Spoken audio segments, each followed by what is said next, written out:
हाय सगळ्यांना. तर बघा, माझा सकाळचा नाश्ता झाला, स्वयंपाक झाला आणि हे काय इकडे भांडी उरकलेली. अजून किचन धुवून घ्यायचं या.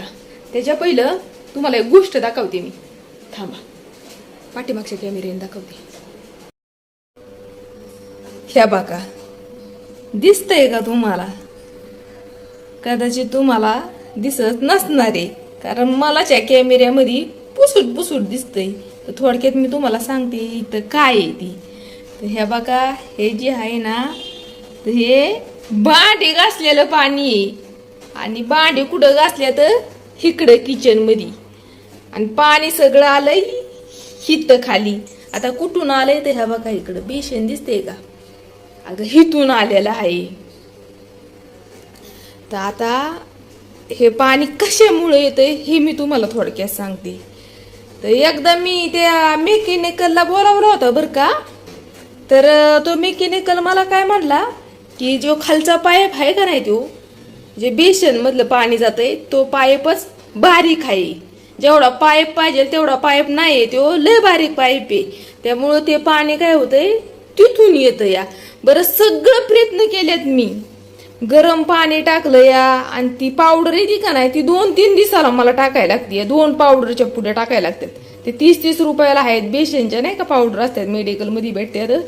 त्या मी 2 दिवसाला टाकते या, म्हणून तरी थोडस कमी होतंय. आता 2-3 दिवस झालं मी ती पावडर नाही टाकली. तर हे बघा, हे असं कालपासून व्हायला लागले लिकेज. ह्या बघा, त्या रूम मालकाला पण सांगितलंय बरं का. आता तुम्ही मला म्हणताल की किती घाण आहे, तर घाण नाही बरं का. हे पहिल्यापासूनच आहे. कारण वरची टाकी जी आहे ना, तर टाकीतलं जी पाणी पडायचं ना खाली, आणि पाणी जे पडायचं ना टाकीतलं, तुम्हाला बऱ्याच व्हिडिओ मध्ये मी सांगितलेलं आहे की पाठीमाग, की टाकी भरून जायची आणि टाकीतलं पाणी हे खाली पडत होतं. आणि आम्ही यायच्या पहिलंच हे सगळं काय झालेलं आहे. जे बोरिंगचं पाणी असतंय त्याचं डाग जे आहेत ना, हे सगळं अख्ख्या रूम मध्ये होतं. 2 रूम आहेत, म्हणजे किचन आहे छोटं आहे आणि बाहेर आहे ते थोडस मोठं आहे.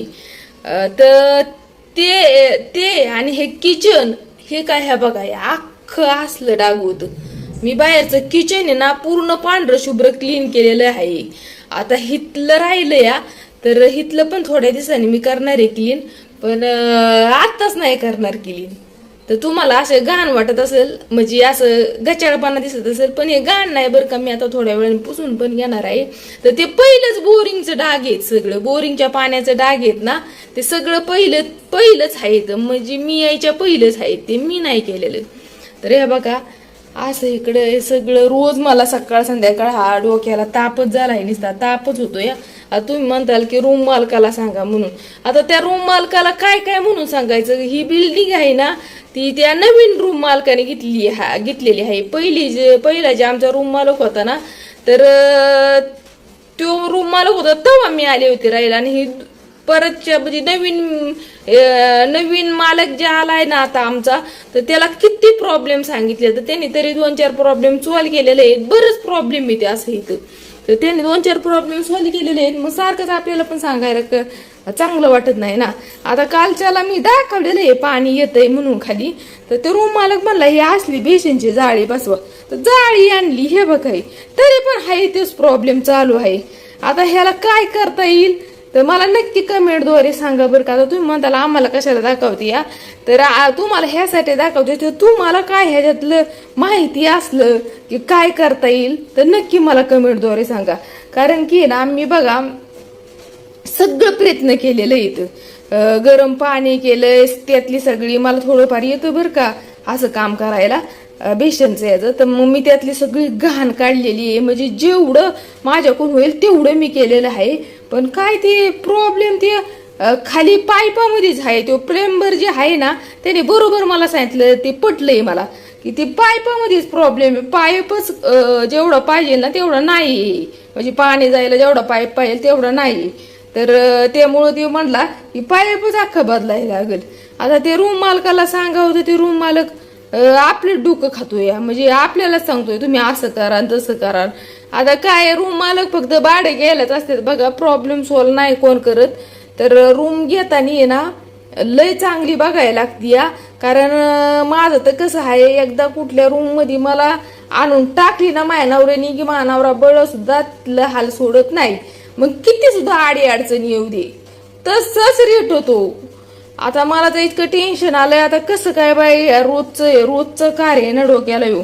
रोजचं ह्या बघा किती पाणी, हे बघा हे बघा हाय का, एवढं म्हणजे अख्खा पाय आपला पंजा भिजतो. एवढं पाणी जर तुम्हाला दिसत नसेल, पाणी तुम्हाला दिसत नसेल का, तर हे का हे असं येगळे आहे ना, हे आहे ना, त्यामुळे तुम्हाला दिसत नसेल. नाही तर पाणी भरपूर आलेलं आहे. तर चला एवढ्यातच व्हिडिओ स्टॉप करते. तुम्हाला माहिती असलं तर नक्की सांगा बरं का. मला आता लय काम आहे आणि थोडंसं बाहेर पण जायचंय बरं का मला. तर नक्कीच पुढच्या व्हिडिओमध्ये भेटू आपण. चला टाटा बाय बाय सगळ्यांना ठेवते बरं का आता.